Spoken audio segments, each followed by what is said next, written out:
অনেক কবরের পাশে কুকুরেরা ঘেউ ঘেউ ঘেউ ঘেউ করে কান্না করে, গরু রশি সিরিয়া পালায় যায়, কারণ ওরা কবরের আযাব নিজের চোখে দেখতে পায়। আল্লাহর নবী বলেন, আমি একদিন জান্নাতুল বাকির মধ্যে হাঁটতেছি আর দোয়া করতেছি, হঠাৎ করে গিয়া দেখি একটা কবরের মধ্যে আল্লাহ দেখায় দিলেন আযাব চলতেছে একটা যুবকের কবরে। আমি এই যুবকের কেন আযাব হয় আল্লাহর থেকে জানতে চাইলাম। আল্লাহ বললেন, ও মায়ের সাথে বেয়াদবি করেছে। আমি নবী ঠিকানা নিয়ে আল্লাহর থেকে ওই যুবকের মা বেঁচে আছে কিনা সাহাবায়ে কেরাম দিয়ে খবর নিলাম। খবর নিয়ে দেখলাম তার মা এখনো বেঁচে আছে। আমি নবী ডাকিয়া পাঠাইলাম, ওই মহিলা খবর দিল আমি যাব না। আমি বললাম, বলে দাও তার সন্তানের কবরে আযাব হয় যেন মাফ করে দেয়। ওই মা বলে, না না, আমার সন্তানের আমি কখনো মাফ করব না। রাহমাতুল লিল আলামিন তাকে ডাকিয়া আনলেন, এরপরে বললেন, তোমার সন্তানের কবরে আযাব হয় মাফ করে দাও। বলে, না আমি মাফ করব না। নবীজি বললেন, তো আগুনে জ্বলবে, তুমি কি মেনে নাও? বলে, হ্যাঁ, আমার কোনো আফসোস নাই। কারণটা কি? বলে, আমার সন্তান একদিন ঝগড়া করে বউয়ের সাথে তর্কর কারণে বউয়ের মায়ায় পড়ে আমি মায়ের সাথে এমন তর্ক জড়ায় দিল, একটা ইটা নিয়ে আমার মাথার উপরে আঘাত করলো, আমি জমিনের মধ্যে পড়ে গেলাম। আমার মাথার রক্ত বের হয়ে জমিন লাল হয়ে গেল। আমি এমন কান্নায় দুর্বল হয়ে গেলাম, আমার এই কষ্ট জীবনে আর অন্তর থেকে মুছবে না। আমার সন্তানের কোনো ক্ষতি হোক এটাও আমার জানারও দরকার নাই। নবী তো রাহমাতুল লিল আলামিন। আল্লাহর নবী বলেন সাহাবাদেরকে তাড়াতাড়ি কেরোসিন আর লাকড়িয়ানো আগুন জ্বালাইয়া উপরে উঠাইয়া সন্তানের জ্বালায় দিও। নবী যখন আগুন জ্বালায়, নবী তাকায় দেখে মহিলার চোখ থেকে পানিগুলো বের হয়ে গেল। ডাক দিয়া কয়, ও নবী, আমার সন্তানের এই আগুনে জ্বালাইবেন না। আমার সন্তান হাজারো যদি অন্যায় করে, আমি নিজের চোখে তাকাইয়া সন্তানের কষ্ট সহ্য করতে পারবো না। এর নবীর উম্মতের দল, আল্লাহর নবী বলেন, আল কবরু রাউযাতুম মির রিয়াজিল জান্নাহ আও হুফরাতুম মিন হুফারিন নার। এর নবীর উম্মতের দল, আল্লাহর মুহাব্বত নিয়ে তওবা করে নাও। আল্লাহ তাআলা বলেন, কত বড় বড় বেঈমানকেও তো আমি আল্লাহ ক্ষমা করে মাফ করে দিয়েছি। তোমরা অন্যায় যদি করিয়া থাকো, চোখের পানি ছেড়ে কান্না করো, তওবা করো। আল্লাহর নবী বলেন, গাভীর ওলান থেকে দুধ বের করে ভেতরে যেমন ঢুকানো আর সম্ভব না, যারা আল্লাহর মুহাব্বতে তওবার নিয়তে গুনার ভয়ে চোখের পানি ছেড়ে কাঁদবে, ওই বান্দাকে আর জাহান্নামে দেওয়াও সম্ভব হবে না। আল্লাহ তাআলা সৃষ্টির শুরুতেই টানায় দিয়েছেন, নিচের থেকে একটা খুঁটিও নাই, উপর থেকে একটা রশি দিয়া টানাও নাই। কে এমন সুন্দর করে টানায় রাখলেন? ও আল্লাহর বান্দা, চিন্তা করে দেখবা, এর পেছনে একজন বাহক আছে, একজন মালিক আছে। তিনি কে? তিনি আমার আল্লাহ। অতএব মাথা যদি নতই করতে হয়, ওই আল্লাহর কাছে মাথা নত করো। এরে নবীর উম্মতের দল, আমার নবীর মতো নবী নাই, আমার নবীর মতো আর কোনো আশেক নাই, আমার নবীর মতো আর দামি কেউ নাই। দুনিয়াতে সব নবী এক পালায় দিনে আমার নবীর তুলনা হবে না। আমার নবীর মতো কোনো মুহাদ্দিস মুফতি মুফাসসির নাই, আমার নবীর মতো কোনো পীর আউলিয়া গাউস কুতুব আফদাল নাই। আমার নবীর সমতুল্য জমিনে কোনো উদাহরণই চলবে না, উদাহরণই চলবে না। সেই নবী আমার রবিউল আউয়ালের 12 তারিখ ইন্তেকাল। রবিউল আউয়াল মাসের সোমবার দিন সুবহ সাদিকের সময় আসলেন। অন্য এক সনের রবিউল আউয়ালের 12 তারিখ রাতের তাহাজ্জুদের টাইমে রাসূলের ইন্তেকাল হয়ে গেল। দিনটা ছিল সোমবার, মায়ার নবীর ইন্তেকাল হলো সোমবার রাত। জোহরের আগে ইন্তেকাল হলো, বুধবার দিন তাহাজ্জুদের সময় দাফন হয়ে গেল রওজা পাকে। মায়ার নবী এত অসুস্থ হইয়াও নামাজের জামাতে হাজির হয়ে গেছেন, নামাজ বাদ দেন নাই। মদিনার নবী বলেন, উম্মতের দল, মুমিন আর বেঈমানের মধ্যে ব্যবধান হলো নামাজ। বেঈমানেরা নামাজ পড়ে না, মুমিনেরা নামাজ ছাড়ে না। मकुन सुस्ती नमाज़े पंजगाना फवैलुल लिल मुसल्लीन अल्लज़ीना मोमिनारा इनमाज़े इमदादे दा इस्ताईनु आयते कुरआन बखा आयते कद अफलहारा यादकुन गौर कुंदर मानी आज दिल सादिकुन মদিনার নবী জানায় দেয় ও নবী উম্মতেরে বলে দেন আল্লাহ জানায় দেয় নবী আমি আপনাকে এত মহব্বত করি ঈসা নবী আমার পাগল মুসা নবী আমার আশিক ইব্রাহিম নবী আমি আল্লাহর আশিক অল টাইম আমি আল্লাহকে পাওয়ার জন্য কান্না করি আমি আল্লাহর সাথে মোলাকাতের জন্য মুসা নবী তুর পাহাড়ে দৌড়ায় ও নবী জানেননি সব নবীরা আমি আল্লাহর আশিক আর আমি আল্লাহ নিজে হলাম আপনি মুহাম্মদের আশিক আমি আপনারে কতটা ভালোবাসি নবী জানেননি আম্মা অন্য নবীদের হায়াত ছিল অনেক বেশি উম্মতের হায়াত লম্বা 1000 বছর পর্যন্ত ইবাদত করছে 100 বছর পর্যন্ত ইবাদত করছে উম্মতেরা আপনার উম্মতেরে আমি হায়াত কমাইয়া দিলাম তবে বরকত অনেক বাড়ায় দিয়েছি আপনার উম্মতেরা যদি 5 বেলার নামাজ সঠিকভাবে আদায় করে নেয় আমি আল্লাহ 5 ওয়াক্ত নামাজের সওয়াব দিব না 50 ওয়াক্ত নামাজের সওয়াব দিয়ে দিব কেন আপনার উম্মত হওয়ার বরকতে ও নবী আপনার উম্মতেরে জানায় দেন উম্মতেরা এশার নামাজ যদি পড়ে ঘুমায় যায় ঘুম থেকে উঠে যদি ফজরের 4 রাকাত নামাজ পড়ে রাতের বেলা ঘুমাইয়া যেই সময়টা কাটাইলু ওই সময়টা অনেকের পাল্লায় ওজন দিয়ে দিব আপনার উম্মতেরে এত সুযোগ আমি দিলাম কোন নবীর উম্মতেরে আমি আল্লাহ এত সুযোগ দেই নাই গোটা জমিনটা আমি আল্লাহ যায় নামাজ বানায় দিলাম শুধু আপনার উম্মতের জন্য উম্মতেরা যেখানে নামাজ পড়বে সেখানে কবুল হয়ে যাবে ও নবী জানায় দেন আপনার উম্মতেরা নামাজ পড়ার জন্য যখন আল্লাহর ঘরে আসবে আয়েশা দেখবে আসরের নামাজ পড়তে আসলাম এখনো 5 মিনিট সময় বাকি জামাত শুরু হওয়ার জন্য উম্মত চুপচাপ বসে আছে কোনো কথা বলে না আল্লাহ কয় ফেরেশতারা আমার মায়ার নবীর উম্মতটা বসে আছে কেন বলে আসরের নামাজ পড়বে টাইম কত আছে বাকি কয় 5 মিনিট কয় আমল নামায় লেখ আল্লাহর নবীর উম্মত এখনো নামাজ পড়তেছি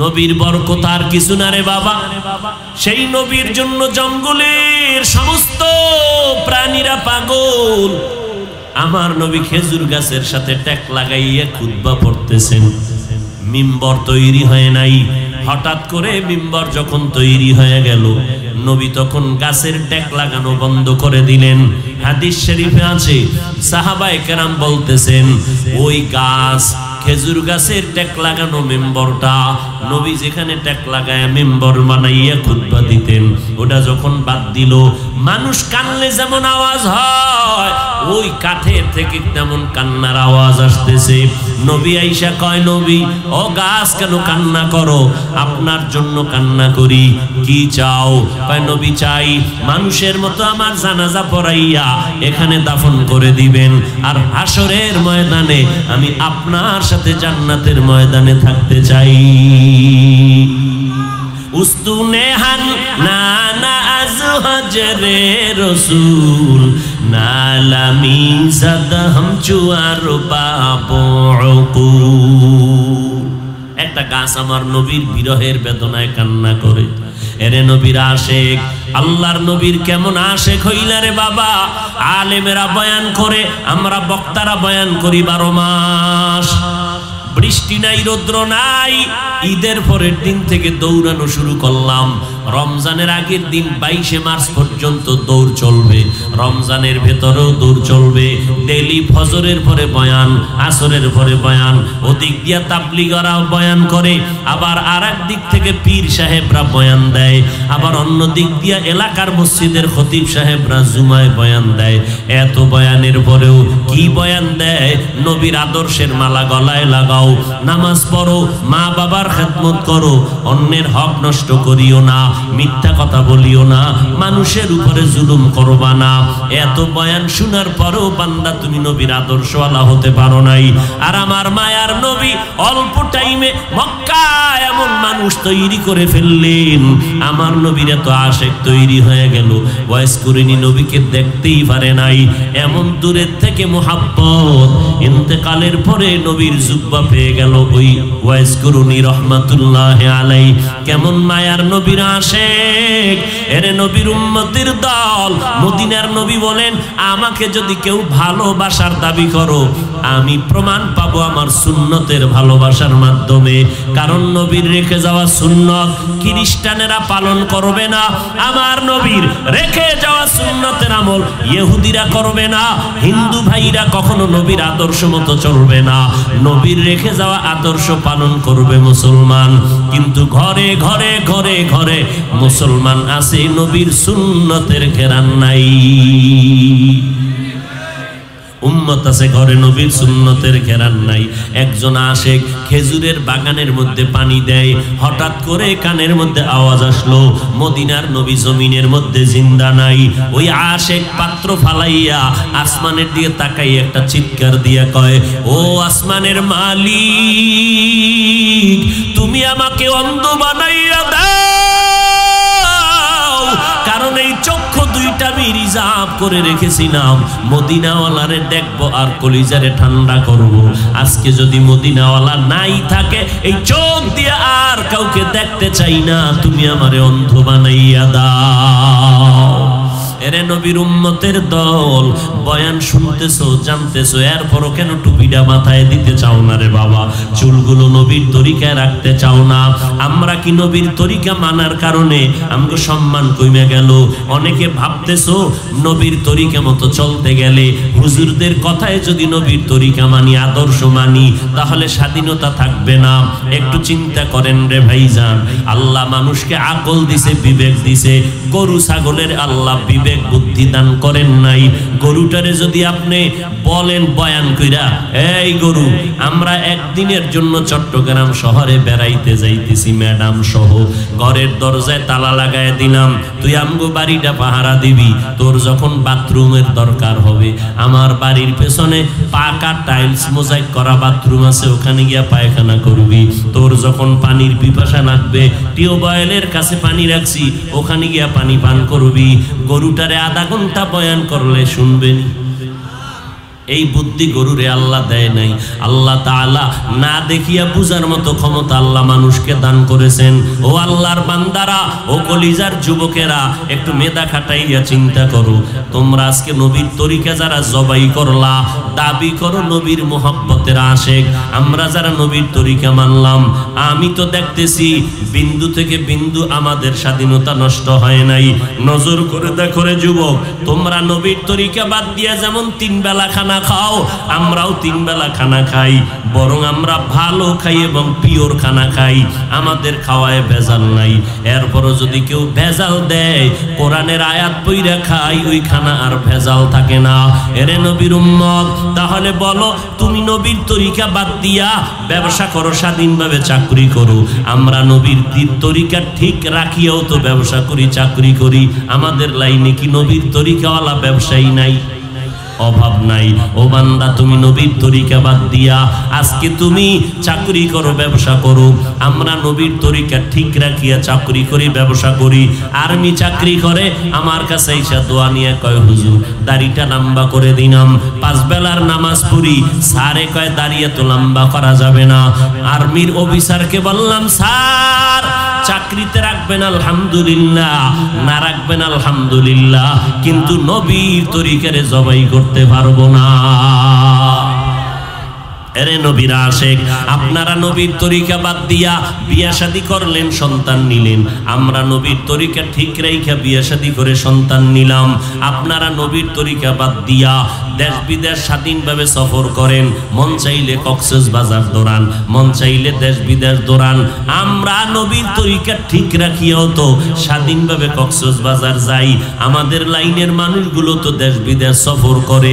একজনে পারলে বুঝে থাকলে সাহস নিয়ে বলেন, আমাদের নবীর তরিকাওয়ালাদের থেকে কত পয়েন্ট আপনারা সম্মানে আছেন? নাই নাই নাই।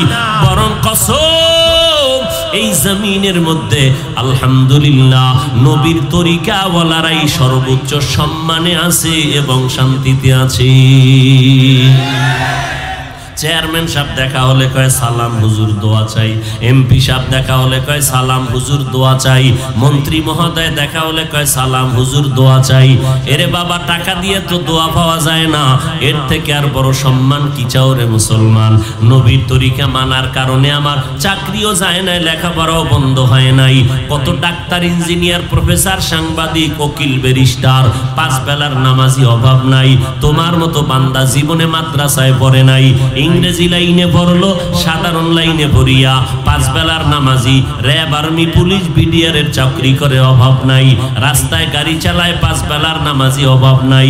তোমার আমার মতো বান্দা চট্টগ্রাম শহরে কোটি টাকার মালিক, ব্যবসা করে, কিন্তু এক বেলার নামাজও বাদ দেয় না।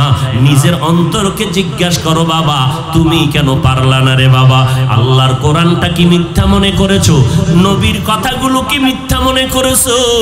আমার নবী কেমন মায়ার নবী, 63 বছর জীবনে একটা ভুলেও মিথ্যা কথা নবী কখনো বলেন নাই।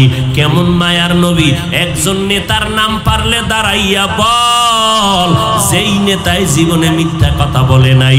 বরং মিনিটে মিনিটে মোবাইলটা কানে লাগাইয়া মিথ্যার চর্চা করো, আর ঘরে থাইকাও কয় আমি জমিনের মধ্যেই নাই। وما أرسلناك إلا رحمة للعالمين। আমি আমার নবী বন্ধু, আল্লাহ বলেন ওয়ামা আরসালনাকা, হে নবী আমি আপনাকে প্রেরণ করি নাই, ইল্লা, হ্যাঁ করেছি, রাহমাতাল লিল আলামিন, গোটা জগৎ সমূহের জন্য রহমত করে। জগৎ সমূহ বোঝা গেল, জগৎ অনেক, রুহের একটা জগৎ, মায়ের গর্ভের একটা জগৎ, দুনিয়ার একটা জগৎ, কবর একটা জগৎ, হাসরের ময়দান একটা জগৎ, জান্নাত ও জাহান্নামের ভেতরের একটা জগৎ। সব জগতের জন্য আল্লাহ বলেন আমি নবীকে রহমত করে পাঠাইলাম। আমার নবী রুহের জগতেও রহমত। আল্লাহ যখন বলেছিলেন সব রুহদেরকে জমা করে এক জায়গায়, সব আত্মা এক জায়গায়, আমরা সবাই ছিলাম। আল্লাহ বলছিলেন আলাস্তু বিরব্বিকুম, আমি কি তোমাদের রব না? কোন আত্মার কোনো জবাব নাই। সর্বপ্রথম আপনার আমার নবীর আত্মা থেকে জবাব আসলো বালা, হ্যাঁ আল্লাহ আপনি আমাদের রব। নবীর আত্মার জবাবের পরে অন্য অন্য আত্মা, মুমিনের আত্মাগুলো বলল বালা, হ্যাঁ আপনি আমাদের রব। নমরুদ, ফেরাউন, কারুন, সাদ্দাত, বেঈমান যারা ছিল এরাও বলেছে বালা আপনি আমাদের রব। আল্লাহ কয় তুই জানি, আমি আল্লাহ জানি তোরা আমার রব যে বলছে এটা অন্তর থেকে না, এটা তোর বাস্তবে আসবে না, তুই দুনিয়াতে গিয়ে আমার বিরোধিতা করবি। অতএব এখন এই অ্যানসারের উপরে তোর কোনো নাম্বার নাই, জমিনের মধ্যে গিয়া পরীক্ষা দিয়া নাম্বার উঠা। পরীক্ষার হলে বয়া নিজে অনুভব করতে পারবি কত নাম্বার পাওয়ার যোগ্য।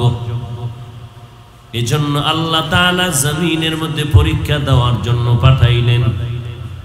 পরীক্ষা দেওয়ার জন্য লেখাপড়া লাগে, ওস্তাদ লাগে, ছাত্র লাগে, শিক্ষক আমার আল্লাহ রুহের জগতে, ছাত্র আমরা সব আত্মা। সবক আল্লাহ দিছেন, আমরা সবকের জবাব দিছি। ও শিক্ষক সবক দেয়, ক্লাসের মধ্যে পড়া দেয়, ছাত্ররা আবার পড়া শিক্ষকের দেয়। এতটুকু যথেষ্ট না, ছাত্র শিক্ষকের সম্পর্ক ফাইনাল হবে পরীক্ষার মাধ্যমে। আমরা মাদ্রাসায় লেখাপড়া করি, শিক্ষক আমাদের সবক দেয়, আমরা আবার পরের দিন সবক শুনাই। এরপরও কেন পরীক্ষা? কারণ শিক্ষক জানে আমি কোন লেভেলের ছাত্র, আমার নাম্বার কত, মেধা কেমন। এরপরও কেন পরীক্ষা নেয়? কয় ওস্তাদ জানার জন্য না, ছাত্র যেন পরীক্ষা দিয়ে নিজেরটাই নিজে জানতে পারে কত নাম্বার পেয়ে পাশ করবে না ফেল করবে। আল্লাহ জানেন আমরা কত নাম্বার পাওয়ার যোগ্য, মেধা কেমন। জানার পরেও কেন আল্লাহ পরীক্ষায় পাঠাইলেন? আল্লাহ কয় আমি আল্লাহ জানার জন্য না, বান্দা তোদেরকে জানানোর জন্য, মরার আগেই যেন জানতে পারো তুই জান্নাতি নাকি তুই জাহান্নামী।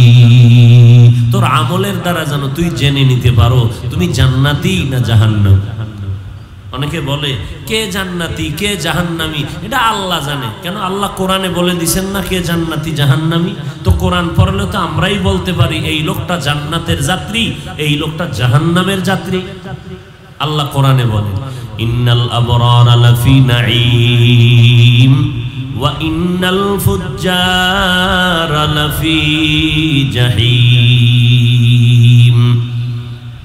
নেক আমল যারা করবে তারা জান্নাতের পথিক, যারা গুনাহ করবে তারা জাহান্নামের পথিক। এবার নেক কোনটা গুনাহ কোনটা? কয় হুজুরের ফতুয়া জিজ্ঞানার আগে নিজের মন অন্তর মুফতিরে জিগাও। মন মুফতি, তোমার অন্তর হলো বড় মুফতি। ইস্তাফতা কলবাক, তোমার আত্মা হলো বড় মুফতি সাহেব। তোমার অন্তরের জিজ্ঞাসা করো মায়ের যে গালি দিছো এটা গুনাহ না সওয়াব? অন্তরের জিগাও, হুজুরের ফতুয়া পড়ে নাও। হুজুর আছে কিছু টাকা খায় ফতুয়া টানবাম করবে, তোমার অন্তরের ফতুয়াটা আগে নাও। তুমি যে অন্যের হক নষ্ট করলে এটা সওয়াব না গুনাহ? তুমি চুরি করেছো, ডাকাতি করেছো, দুর্নীতি করেছো, এটা সওয়াব না গুনাহ? ছাত্রর গায়ে একটা থাপ্পড় মারছো, এটা কি পরিমাণ না কি পরিমাণ সওয়াব, কি পরিমাণ গুনাহ? অন্তরকে জিজ্ঞাসা করো। ও বান্দা তুমি নামাজ পড়ো না, তোমার অন্তরকে আগে জিজ্ঞাসা করো এটা ভালো করছো না খারাপ। মানুষের উপরে জুলুম করতেছো, অন্যায়ভাবে মানুষের হক নষ্ট করো, নিজের অন্তরের মুফতিটারে জিজ্ঞাসা করো এটা ভালো করলা না খারাপ করেছো। ও আল্লাহর বান্দা, নিজের অন্তর থেকে জবাব নেও। নেওয়ার পরে একটা অ্যানসার আসবে, তোমার মধ্যে অ্যানসার দিয়ে দিবে তুমি এটা অন্যায় করেছো। যারা মিথ্যা বলে ঘন্টায় ঘন্টায় হাজার হাজার মিথ্যা বলে, সেও জানে মিথ্যা মহাপাপ। যারা বেপরদায় চলে তারাও জানে বেপরদায় চলা মহাপাপ। সব পাপগুলো মোচন করে গোটা জমিনটাকে আল্লাহর নবী সুন্দর করার জন্য রহমত হয়ে জমিনে আসলেন। রুহের জগতে আমার নবী রহমত, মায়ের গর্ভে আল্লাহর নবী আমাদের জন্য রহমত, জমিনের মধ্যে আমার নবী রহমত। নারীদের জন্য নবী আলাদা করে রহমত, পুরুষের জন্য নবী আলাদা রহমত, বেঈমানের জন্য আমার নবী রহমত, মুমিনের জন্য রহমত। আমার নবী আসমানের জন্য রহমত, জমিনের জন্য রহমত। আমার নবী জঙ্গলের প্রাণীদের জন্য রহমত, সমুদ্রের মাছের জন্য রহমত, উড়ন্ত পাখির জন্য রহমত, গর্তের পিপিলিকার জন্য রহমত। পিপিলিকায় নবীর আশেক, গর্তের সাপ আমার নবীর আশেক, জঙ্গলের প্রাণী নবীর আশেক। কিন্তু কপাল পরা মুসলমান আমরা সেই নবীর আজও পর্যন্ত চিনতে পারলাম না। যদি চিনতাম তাহলে আমার নবীর আদর্শ নিয়ে চলতাম, যদি নবীর মোহাব্বত নিয়ে চলতাম, বেঈমানের পা চাটা গোলাম হইয়া চুল কেটে ইন্দুর আর বান্দরের সাইজ ধরতাম না। तुको जाओ सुन्नते अहमद को जा बा मोहम्मद कैबुअत निस्बत तोरा मन अहब्बा सुन्नती कौले रसूल मजदाए का नामई हम कुन कबूल। সহজ মনে করেন দুনিয়াটা না? মানুষ যদি খানা না খায় কথা বলতে পারে না। মাওলা পাকের রহমতের উপরে চলতেছি, না হয় একটা মানুষ ডাক্তার বলে 6 ঘন্টা না ঘুমাইলে তার শরীর ঠিক হয় না। আপনার আরামে ঘুমাইলেন, দুপুরে খাইলেন, আমাদের রাত্রে কোনো ঘুম নাই, প্রোগ্রাম করে বাসায় যাইয়া সকালবেলা ফজর পরে কিছু টাইম ঘুম, আবার দৌড়, আবার দৌড়ের উপরে সারা রাত চলতে থাকে। আবার প্রতিদিন প্রোগ্রাম, জোহরের পরে, মাগরিবের পরে, এশার পরে 1-1.5 ঘন্টা করে চিল্লানো। এটা মাওলা পাকের দয়া ছাড়া কারো দ্বারা সম্ভব না। এই চিন্তা করে একবার দোয়া করছেন, গালি তো দিয়ে রাখছেন হুজুরের এরমি, হুজুরগো বিরুদ্ধে করতে দিলে মোটেও বাজে না। নিজে যে দুনিয়ার আকাম করেন এ নিয়ে কোনো পেরেশানি নেই। যদি থাকতো তো বলতো না আমরা হুজুরগো থেকেও ভালো আছি। এরকম কিছু বেনামাজি বলে না, চট্টগ্রাম এলাকায় বলে না, না? হ্যাঁ, নামাজ নাই, রোজা নাই, পর্দা নাই, সুন্নাত নাই, এরপরও বলে আমরা হুজুরদের থেকে ভালো আছি। আমগো দিল পরিষ্কার। কেমন পরিষ্কার? মদিনার নবী কয় যারা নামাজ পড়ে না এরা পৃথিবীর নিকৃষ্ট চোর। যারা নামাজ না পড়ে এরা পৃথিবীর চূড়ান্ত চোর। এদের মতো বড় চোর আর কেউ নেই। কথা যা বলতেছি রসুলের মোহব্বত নিয়ে, রসুলের আদর্শের বয়ান। কিন্তু আমি যে রসুলের মোহব্বতের পার্সেন্ট কম, এই জন্য কথাগুলো কষ্ট লাগে। মোহব্বত বেশি থাকতো তাহলে আর রসুলের কথা শুনলে কষ্ট লাগতো না, বরং কান্না আসতো, আল্লাহ আমি এত খারাপ হয়ে গেছি, তুমি আমাকে মাফ করে দাও। আর নামাজ ছাড়বো না, আর বেপরদায় চলবো না, আর নবীর তরিকার বাহিরে চলবো না। বয়ান কি শুনবেন আর কি করব? সব দলাদলিতে খণ্ড বিখণ্ড হয়ে গেছে বাংলাদেশটা। এই জন্য আমি ভাবতেছি কয়েকদিন ধরে যে আমেরিকায় ইসলাম কায়েম হবে দ্রুত, রাশিয়ায় কায়েম হতে পারে খুব দ্রুত, ইন্ডিয়ায় হবে, তবে বাংলাদেশে হবে না। কেন? আমগো টুপিওয়ালাদের দলাদলি আর হিংসা আর ধাক্কা ধাক্কির কারণে। আমগো দোষ নাই, সব আমগো টুপিওয়ালাগো দোষ। কারণ আমরা টুপি মাথায় দিয়ে আপনাদের সামনে আসছি, বয়ান করব। বয়ান করতে গিয়ে ফট করে বলে ফেললাম যে কোরআন শরীফের মধ্যে জাল আছে। কি নাউজুবিল্লাহ বললেন না? মানে কি ওই লাইনের আপনারা দালালি করেননি?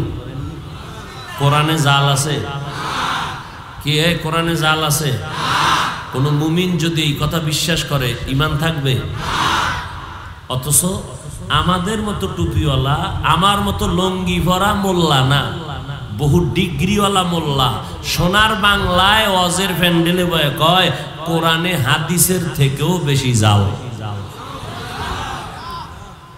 এ তো গোপন কিছু না। মোবাইল খুলো, ইউটিউব খুলো, দেখবা তার বক্তব্য। আর এক বক্তায় কয় নবীরা গুনাহগার, অন্যায়কারী, অপরাধী, আল্লাহ এদের দিয়ে অপরাধ করাইছেন। তো আওয়ামী লীগওয়ালারা কয় নাই, বিএমপি ওয়ালারা বলে নাই, বলেছে আমার মতো মোল্লা, আমার মতো লঙ্গি পরা না, ডিগ্রিওয়ালা মোল্লা। দোষ তো আপনার না, দোষ আমাদের। আপনারা কই যাবেন? আবার বলবেন সমালোচনা করি। সমালোচনা করা ওয়াজিব, না করলে গুনাহ হবে। জানেন সমালোচনার ডেফিনেশন? জানেন? কোরআন হাদিস পড়ছি আমরা, মাসলা আমরা জানি না, আপনারা জানেন। গীবত করা হারাম, 4 কারণে গীবত করা ওয়াজিব, না করলে গুনাহ হবে। কে গীবত করবে, কার গীবত করবে? ওয়াইলুল লিকুল্লি হুমাযাতিল লুমাযা, সূরার ব্যাখ্যা পড়েন, পেয়ে যাবেন। সমালোচনা করা ওয়াজিব। কোন কারণে? ঈমান বাঁচানোর জন্য। এই যত কথা বলতেছি ঈমানকে হেফাজতের জন্য। আমার রসুল 1500 বছর আগে বলে গেছেন আলেম 2 দল, এক দল বাতিল আর এক দল হক। রসুলের কথা। আপনারা কোন পক্ষে যাবেন, বাতিলের না হকের? চিনবেন কি করে? সিটিগোল স্বর্ণের কালার তো এক। বরং আমার থেকে ডিগ্রি তাদের বেশি যারা বলে কোরআনে জাল আছে, নবীরা ভুল করেছেন। হায় হায় হায় হায়, এই জন্য বললাম বাংলাদেশে ইসলাম খুব দ্রুত কায়েম হবে না, আমাকে টুপিওয়ালাদের কারণে। আল্লাহ হেদায়েত দান করুন। কার হেদায়েত চাইলেন? আমাদের হেদায়েত চান। অন্য মানুষের হেদায়েত পরে, আগে নিজে ঠিক হন। কু আনফুসাকুম ওয়া আহলিকুম নারা, নিজে বাঁচো পরে আহালকে বাঁচাও। অন্যের হেদায়েত পরে, আগে নিজের হেদায়েত হইল কিনা চিন্তা করেন। এখানে ওয়াজে বসছেন, হাফিজুর রহমান আসলে দেরি করলো কেন? বহুত বয়ান দিয়ে ফেলাইছেন আমি আসার আগে। আজকে যে ফজর পড়েন নাই ফিডা খাইব কে? যারা জোহরের নামাজ পড়েন নাই ফিডা কে খাইব? আসর পড়েন নাই, মাগরিব পড়েন নাই, এশার নামাজও অনেকে পড়ে না। এখানে নামাজ চলে, আর একদল রাস্তায় বিড়ি টানে। এরকম আশেখে রসুল নাই?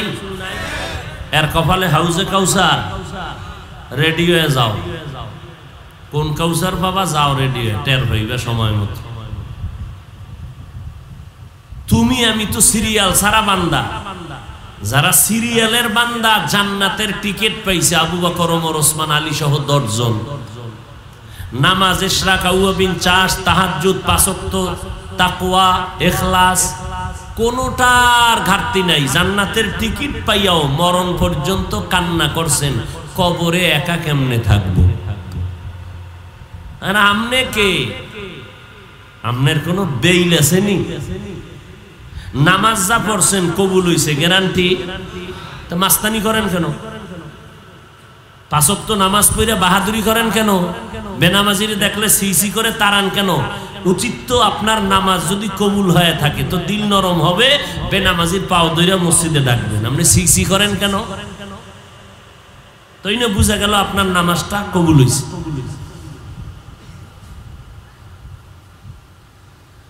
হায় হায়, মিড আওয়াজ শুনবেন, খালি মিড আওয়াজ, মিষ্টি ওয়াজ। ওয়াজের পরে মিষ্টি, ওয়াজের আগে মিষ্টি, ওয়াজের ভিতরে মিষ্টি, কোনো কড়া আওয়াজ শুনতে চায় না উম্মতেরা। কেন? হায় হায়।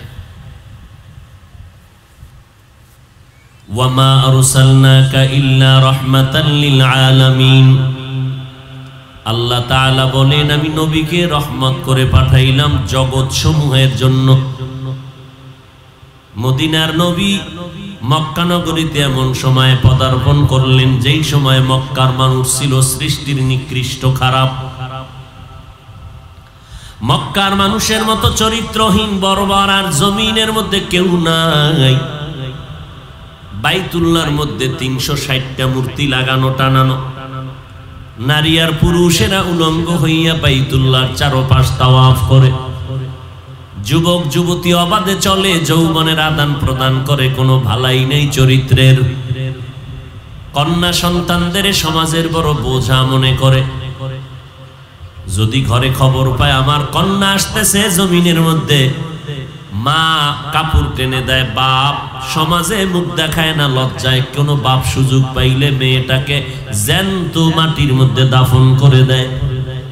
ঠিক এমন এক সময় আমার আপনার নবী আসলেন রহমত নিয়ে, উম্মতকে শান্তির বার্তা নিয়ে। মায়ার নবী জমিনের মধ্যে আসার পর আসা মাত্র পরিবর্তন শুরু হয়ে গেল জমিনের ভেতরে। আম্মা জান আমেনা বলতেছেন, মুহাম্মদ আমার গর্ভ থেকে যেদিন ভূমিষ্ঠ হয় ওদিন আমি একটা আলো দেখতে পাইলাম, যে আলোটা শুধু আমার ঘর আলোকিত করে নাই, বরং ওই আলো দিয়ে আমি নজর করে দেখলাম বসরা এলাকার রাজপ্রাসাদ গুলো পর্যন্ত আলোকিত হয়ে গেছে। পারস্যের মধ্যে 1000 বছর পর্যন্ত অগ্নি জ্বলতো, আগুন জ্বলতো, যেটা কখনো নিবে না, অগ্নিশিখা। নবীর জন্ম হওয়া মাত্র সাথে সাথে সে আগুন নিবে গেল। আল্লাহর নবী জমিনে আসলেন, পরিবর্তন শুরু হতে লাগলো। মায়ার নবী হাঁটতেছেন রাস্তা দিয়ে, মেঘের খণ্ড নবীরে ছায়া দেয়, সূর্যের গরম যেন কষ্ট না পায়। মক্কার মানুষেরা দেখে কয়, এটা কেমন সন্তান? আমগো মাথার উপরে তো মেঘ ছায়া দেয়, নেটাকার সন্তান যে মাথার উপরে ছায়া দেয় মেঘ, ঘাম থেকে মিশকের ঘ্রাণ। মায়ার নবী যেখানে কদম দেয় দীর্ঘদিন পর্যন্ত ওই জায়গা থেকে মিশকের ঘ্রাণ আসে। মদিনার নবী বলেন, এ দুনিয়ার মানুষ, আমি জন্মলগ্নে সেই আমার পরিবর্তন শুরু হয়ে গেল জমিনের ভেতরে। আমেনা বলেন, যত বাচ্চা মা গর্ভে নেয় কত ঘুম নাই, মাথা ব্যথা, ঘুমাইতে পারে না, পেট ব্যথা। আমার মুহাম্মদ আমার গর্ভের ভেতরে আছে, আমি বিন্দু থেকে বিন্দু কোনো কষ্ট অনুভব করি নাই। অন্য মহিলারা বাচ্চা প্রসবকালে রক্ত যায়, ব্যথা পায়, চিৎকারের আওয়াজ। আমি মুহাম্মদের প্রসবকালে বিন্দু থেকে বিন্দু কোনো অনুভব করতে পারি নাই, ব্যথা, কোনো রক্ত যায় নাই। অন্য সন্তান খতনাবিহীন অবস্থায় জন্ম নেয়, মদিনার নবী বলেন, আমি খতনাকৃত অবস্থায় মায়ের গর্ভ থেকে জমিনে আসলাম। আসিয়া আল্লাহর নবী সেজদারত অবস্থায় আমার মাওলা পাকের শুকর আদায় করলেন। নবী যখন সেজদা অবস্থায় জমিনে ভূমিষ্ঠ হলেন, ঠিক একই সময় বাইতুল্লাহর ভেতরে 360টা মূর্তিও সেজদায় রত হয়ে গেছে। মূর্তি কথা বলতে পারে, যারা লড়াচড়া করবে, সেজদা কেমনে করবে, রুকু কেমনে করবে। মাওলা পাকের কুদরত সব জায়গায়। মেধা খাটান যায় না, খাটাইলে মেধা হ্যাং হয়ে যায়। মেমোরির জিবি 1, মেমোরির জিবি কি 8 জিবির লগে পাল্লা দিলে হবে? হ্যাঁ, তো মেমোরি হ্যাং হয়ে যায়। আল্লাহ মেধা যদ্দূর দিছেন ওই পরিমাণ ভাবো, বেশি ভাবতে যাবা চান্দি গরম হয়ে যাবে। তখন নারী হইলে হতে হবে বেশ্যা তাসলিমা, জাহান্নামী নাস্তিক, আর পুরুষের লাইনে হতে হবে আহমদ শরীফ। কে আহমদ শরীফ? অশিক্ষিত একজন শিক্ষিত কলেজের প্রফেসর। ক্লাসে গিয়ে কয়, ছেলে মেয়েরা আমারে চিনো? কয় চিনি। নাম জানো? কয় জানি। বল? কয় বলবো না, বেদবি। আহমদ ডেকে বলে, আমার নাম আহমদ শরীফ। আজকে থেকে শুনে নাও, তোমরা শুনছো কোরআন শরীফ, হাদিস শরীফ, মক্কা শরীফ, মদিনা শরীফ। আজকে থেকে কোরআন শরীফ, হাদিস শরীফ, মক্কা শরীফ, মদিনা শরীফ বাদ, আমি আহমদ শরীফ তোমাদের জন্য যথেষ্ট। শিক্ষিত প্রফেসর মোবাইলের মাধ্যমে জাগাত মিছা কথা, মিথ্যা কথার চর্চা, কত হাজার মিথ্যা কথা দিয়া বান্দা ঘুমায়, মিথ্যা কথা দিয়া বান্দা ঘুম থেকে উঠে। আমার এমন মায়ার নবী জীবনের 63 বছর হায়াতে একটা মিথ্যা কথা বলেন নাই। ওই আরবের বেঈমানেরা পর্যন্ত আমার নবীর সততা দেখা আল আমিনের উপাধি দিয়েছিল। ওই নবীর আদর্শের কারণে 1500 বছর পর আজ আমার নবীর আদর্শের কারণে এত সম্মান। নবী নাই, তারপর সম্মান কিন্তু মোটেও কমে নাই। আজকে নবীর আদর্শের কারণে আল্লাহর কোরআন সিনাই নিয়া দেশ বিদেশ সফর করে সম্মানের পুরস্কার নিয়ে আসতেছে আমার দেশে। ও নবীর উম্মতেরা, কোন ধান্দায় পড়ছো? বিয়া কইরা এরপরে নবীর তরিকা ধরবা, বিয়া করবা, তার গ্যারান্টি দিছে কে? তোমারে। তুমি আর 5 বছর বাঁচবা, সেই গ্যারান্টি কে দিল? এই মহামারী করোনায় কত প্রাণ চলে গেল, কত মা চলে গেল, কত বাপ চলে গেল, কত যুবকের লাশ কবরে রাখলাম, কত যুবকের জানাজার ইমামতি করলাম। এই যে কয়েক মাস আগে, বেশি দিন হয় নাই, ঢাকা থেকে মোমেনশাহী রোডে ময়মনসিংহ এলাকার বিশ্ব রোডে ট্রাক চলে, গাড়ি চলে, ধুম গাড়ি চলে, ব্রেকহীন গাড়ি চলে, বিরামহীন। হঠাৎ আল্লাহর এক বান্দি গর্ভের মধ্যে বাচ্চা নিয়া, সাথে একটা কন্যা, আর এক পার্শ্বে স্বামী, 3 জনে রাস্তা পার হয়, বাবা, মা আর কন্যা। যখন পার হইতে গেল, ট্রাকের নিচে পড়ে গেল, বাবায় মারা গেল, মহিলাও মারা গেল, কন্যা সন্তান মারা গেল। কিন্তু আল্লাহর কুদরত, ওই মহিলার গর্ভে যেই বাচ্চাটা ছিল ট্রাকের চাপায় বের হয়ে গেল। ওই বাচ্চাটা আজ পর্যন্ত জমিনে বেঁচে আছে।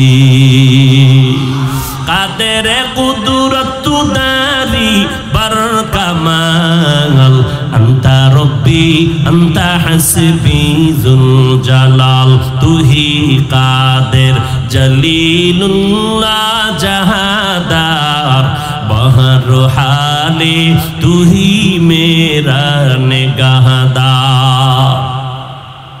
এরে নবীর উম্মতের দল, মায়ার নবী আমার জমিনে আসছেন এত অসহায়, বাবাকে বাবা বলে ডাক দিতে পারলেন না আমার মায়ার নবী।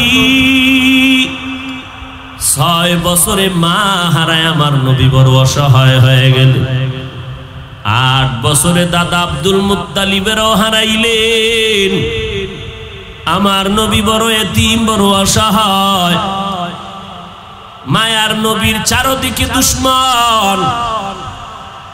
আরবের বড় বড় লিডারেরা কয় মুহাম্মদ নারী চাইলে দিব, বাড়ি চাইলে দিব, গাড়ি চাইলে দিব, ক্ষমতা চাইলে দিব, কিন্তু আমাদের মূর্তি পূজার বিরুদ্ধে বলিও না। মদিনার নবী কয় গল্লা যাবে, জীবন যাবে, আমি মুহাম্মদ জমিনে আসছি বাতিলকে উৎখাত করার জন্য, আল্লাহর দ্বীন জমিনে প্রতিষ্ঠা করার জন্য, কাবা ঘরের মূর্তি ভাঙ্গার জন্য, আল্লাহর ইবাদত করার জন্য। আমাকে লোক দেখায় লাভ নাই, আমি আমার আল্লাহর মোহাব্বত নিয়ে মরতে চাই, আল্লাহর মোহাব্বত নিয়ে বাঁচতে চাই। মায়ার নবী এইভাবে যখন শুরু করলেন, দুশ্মনের দুশ্মনী বেড়ে গেল। ওমরের মতো বান্দাটা তরবারি নিয়ে দৌড়ায় মুহাম্মদের কল্লা নেওয়ার জন্য। এরে নবীর উম্মতের দল, ওই সময় আমার নবীর কেউ নাই। আল্লাহর নবী বলেন যখন আমার বয়স 25-এর কোঠায় চলে গেল, আমি তখন আল্লাহর হুকুমে 40 বছরের একটা বিধবা নারী খাদিজা নামের ওই নারীটাকে বিবাহের বন্ধনে আবদ্ধ করে নিলাম। ওই খাদিজা 2 জন স্বামী বিদায়ের পর আমাকে 3য় স্বামী হিসাবে গ্রহণ করলেন। আরবের ভেতরে খাদিজার মতো টাকাওয়ালা সম্পদওয়ালা কোনো নারী নাই। কেমন আল্লাহ পাক আমার রাস্তা ওপেন করে দিলেন। ওই খাদিজা আমি নবীর দাওয়াতের প্রথম মুসলমান, কোন পুরুষ না, একজন নারী আমার খাদিজা। আমার খাদিজা কালেমা পড়ে প্রথম মুসলমান হয়ে গেলেন। আমি নবী দাওয়াত দেই, ওই খাদিজার তার সম্পদগুলো আমি মুহাম্মদের হাদিয়া দিয়ে দিলেন। আমি আল্লাহর নবী দ্বীনের দাওয়াত দিতে কষ্ট কম করি নাই। আমি মুহাম্মদের শরীরের মধ্যে মশা পড়া হারাম, মাছি পড়া হারাম, কিন্তু আমি নবী ঘরের মধ্যে দোয়া করলে কবুল, কোনো সন্দেহ নাই। আমি মসজিদে বসে দোয়া করলে কবুল, কোনো সন্দেহ নাই। কিন্তু তারপরেও আমি মুহাম্মদ মদিনার পার্শ্বে খন্দক খুঁজলাম উহুদের ময়দানের আগে। আমি মুহাম্মদ সাহাবায়ে কেরামদের বললাম আপনারা সবাই নামেন, গর্ত খনন করেন, শত্রু আসতেছে, আমরা গর্ত খনন করব, এরপরে আত্মরক্ষার জন্য আমরা গর্ত খনন করি। ওই আরবের প্রচন্ড রোদের তাপ, আবার পাথরওয়ালা জমিন, নবী নিজ হাতে গর্ত খননের কাজে নেমে গেলেন। সাহাবায়ে কেরাম নামলেন। কিছুক্ষণ কাজ করার পরে সাহাবায়ে কেরামের একটা দল নবীর সামনে এসে কাঁদেন, জামাটা উঠাইয়া বলে নবী তাকায় দেখেন ক্ষুধার কারণে পেটে পাথর বেঁধেছি, একটা একটা পাথর। ক্ষুধার যন্ত্রণা সইতে পারি না, সূর্যের গরম সইতে পারি না, ও নবী কেমনে কাজ করব? মায়ার নবী চোখের পানি ছেড়ে কয়, রে সাহাবারা, তোমরা মনে করেছো তোমরা কষ্ট করে পেটে পাথর বেঁধেছ, মুহাম্মদ আরামে খায় আর ঘুমায় না। মুহাম্মদের দিকে তাকায় দেখ। মায়ার নবী জামাটা উঠাইয়া কয়, দেখ আমি মুহাম্মদ ক্ষুধার কারণে তোমরা পাথর বাঁধছো একটা, আর আমি পাথর পেটে বেঁধেছি 2টা। আমার পেটের ক্ষুধার নিবারণের কোনো রাস্তা নাই। আমি পাথর তোমাদের থেকে একটা পাথর বেশি পেটের মধ্যে বাঁধলাম দিন কায়েমের জন্য, দিন জিন্দা করার জন্য। যেই নবীর শরীরে মশা পড়ে না হারাম, আমার নবীর ঘাম, নবীর শরীর মোবারকের ঘাম থেকে মিশকের ঘেরান, ওই নবী তায়েফের ময়দানে গেলেন দাওয়াতের জন্য। কাফেরের বাচ্চারা পাথর যখন বৃষ্টির মতো মারতেছে, নবীর শরীরের মধ্যে পড়ে রক্ত পড়ে। আল্লাহ কয় জিবরাইল যাও, আমার মায়ার নবীর শরীরে মশা পড়ে না, মাছি পড়ে না, কিন্তু তায়েফের বেঈমানদের হাতের পাথরগুলো বৃষ্টির মতো পড়তেছে। আমার নবীর রক্ত পড়িয়া জুতা পায়ে আটকায় গেল। মায়ার নবী কাঁদেন আর মক্কার দিকে হাঁটতেছেন। আল্লাহ কয় জিবরাইল যাও, তায়েফের জমিন এখন উল্টাইয়া সব ধ্বংস করে দাও আমার নবীর অনুমতি নিয়া। জিবরাইল আইসা নবীরে ডাক দিয়া কয় নবী অর্ডার দেন, তায়েফের জমিনটা ধ্বংস করে দেই। মায়ার নবী কয় জিবরাইল না না, আমি মুহাম্মদ কাউকে ধ্বংস করার জন্য আই নাই, আমি রহমত নিয়ে আসছি, আমি রহমাতুল লিল আলামিন। তায়েফবাসীরে মারবা না, কারণ ওরা আমাকে চিনে না, ওরা আমাকে জানে না। যদি চিনতো জানতো আমারে মারতো না। ওদেরে মারবা না, কারণ ওরা চিনে না আমি মুহাম্মদ বড় এতিম। ওরা জানে না আমার মা নাই, আমার বাবা নাই, আমি বড় অসহায়। আজ আমি এতিম হয়ে গেলাম দিনের খেদমতের জন্য। বাবার আদর পেলাম না, মায়ের আদর আমি পেলাম না। এরে নবীর উম্মতের দল, উম্মতের জন্য নবী এত কষ্ট করে গেলেন। ওই নবীর রেখে যাওয়া সুন্নত আজ তোমার সামনে বিলীন হয়ে যায়। বেঈমানেরা নবীর সুন্নতের জবাই করলে আমরা নবীর আশেক মুসলমানেরা প্রতিবাদ জানাবো, কিন্তু আজকে আমি মুসলমান দাবি করলাম, নামাজটা ঠিক মতো পড়ি না, আল্লাহর কোরআন পড়ি না, নবীর সুন্নত অনুযায়ী চলি না। ওই অন্ধকার কবরে যেদিন যাইবা, আজকে আমি বক্তা, আপনারা শ্রোতা, আপনি ডাক্তার, আমি রোগী, আমি ইমাম, আপনি মুক্তাদি। যতই বাহাদুরি করেন, আমি গরিব, আপনি আজকে কোটিপতি, কিছুই না। যেদিন সাদা কাফনে ঢুকবা, সেই দিন কে ধনী কে গরিব কোনো ভেদাভেদ থাকবে না। গেঞ্জিটা বেলেট দিয়া কেটে কেটে রেখে দিবে, সাদা তিনটা কাফন আমাকেও পরাবে, আপনাকেও যেদিন পরাবে। ওই বাঁশবাগানে যখন নিয়ে রাখবে কবরের মধ্যে, আল্লাহর নবী বলেন ওখানে আর কোনো প্রশ্ন নাই তুমি কয় টাকার মালিক, তুমি কি পরিমাণ শিক্ষিত, তুমি পীর না মুরিদ, তুমি আলেম না মূর্খ, জানার দরকার নাই। তিনটা প্রশ্নের জবাব দাও, রবের পরিচয় দাও, ধর্মের পরিচয় দাও, রহমাতুল লিল আলামিনের পরিচয় দাও। ওই অন্ধকার কবরে তিনটা প্রশ্নের জবাব যারা দিবে তারা জান্নাতি হয়ে যাবে। যারা জবাব দিতে পারবে না তাদের কবর হবে জাহান্নামের টুকরা। কারা জবাব দিতে পারবে না? দুনিয়াতে যারা রবের গোলামি করবে না, ইসলাম মানবে না, নবীর সুন্নত মানবে না, এরা কবরে গিয়া ওই প্রশ্নের জবাব দিতে পারবে না। ও নবীর উম্মতের দল, মদিনার নবী বলেন জবাব যখন দিতে পারবে না, আল্লাহ পাক কুদরতের আওয়াজ দিয়া রাগান্বিত হয়ে বলবে, ও ফেরেশতা, এই নাফরমানের আমি আল্লাহ দুনিয়াতে কম সুযোগ দেই নাই। আমার দেওয়া সূর্যের আলো, চাঁদের আলো, আমার দেওয়া পানি বাতাস ভোগ করলো, জমিনের ফসল, গাছের ফল, নদীর মাছ খাইয়া এত বড় নিমক হারাম একবারও আলহামদুলিল্লাহ বলে নাই। ওলামায়ে কেরামরা পায়ে ধরে ধরে নামাজের দাওয়াত দিত, নামাজ পড়ে নাই। এখন আর দেরি করিও না, কবরে জাহান্নামের বিছানাটা দাও, জাহান্নামের সাথে রাস্তা বানাও। ও কবরের মাটি, এই নাফরমান গুনাহগারকে দুই পার্শ্ব থেকে জোরে জোরে চাপ দাও। ও নবীর উম্মতেরা, আমরা কেমন একজন মায়ার নবী পাইলাম, যেই নবীর কোনো তুলনা নাই। বেঈমানেরা পর্যন্ত আমার নবীর সামনে বেয়াদবি করার কোনো সাহস নাই। আমার এমন নবী, নখ কেমনে কাটবা সেখানেও নবী আদর্শ শিখায় গেলেন, মাথার চুলগুলো কেমনে রাখবা সেখানেও নবী আদর্শ শিখায় গেলেন, জুতা দুইটা পায়ে কেমনে পরবা সেখানেও নবী আদর্শ শিখায় গেলেন। ও নবীর আশেকের দলেরা, ওই নবীর সুন্নত সুন্নতের আমল যদি আমরা না করি জমিনের মধ্যে আর কোনো বিধর্মীরা করবে না। সুযোগ আছে, একটাই সুযোগ আছে, তওবা করে নাও, মরণের আগে তওবা করে নাও। কারণ কখন মরণ হবে জানা নাই, এমন কোনো দিন নেই যে মরণের খবর পাওয়া যায় না। যুবকের লাশ আর লাশ, অতএব এখনো সময় আছে, তওবা করে নাও। আল্লাহর কাছে অন্তর দিয়া বলো, হে মালিক, আমার মতো গুনাহগার কেউ নাই, নবীর সুন্নতের জবাই করলাম জীবন ভর, নামাজ পড়ি না, রোজা রাখি না, ও আল্লাহ আজকে থেকে তওবার নিয়ত করলাম, এই রবিউল আউয়ালে তওবার নিয়ত করলাম। আমার নবী যে আদর্শ রেখে গেলেন ওই সুন্নতের আদর্শ আর ছাড়ব না, না দোয়া নিয়ে চলবো, বেয়াদবি করব না, উলামায়ে কেরামের পরামর্শ নিয়ে চলবো, বেয়াদবি করব না, দেশের বিরুদ্ধে জাতির বিরুদ্ধে কোনো ষড়যন্ত্র করব না। আল্লাহর কাছে অন্তরকে নরম করে বলি, হে মালিক, চেষ্টা করি, নিয়ত করলাম তওবার, শয়তানের ধোকায় পড়ে পারি না রে আল্লাহ, আপনি তৌফিক দান করেন। মরণ পর্যন্ত যেন তওবার উপরে সুন্নত নিয়ে চলতে পারি, বলেন আমিন।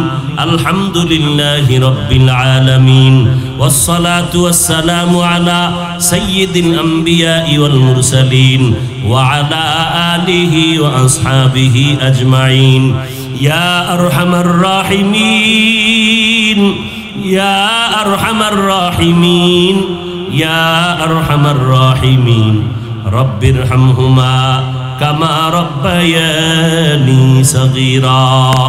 ও দয়ার মালিক, গুনাহ বোঝা মাথায় নিয়ে বেহেশতের বাগানের মধ্যে হাত তুলেছি রে আল্লাহ।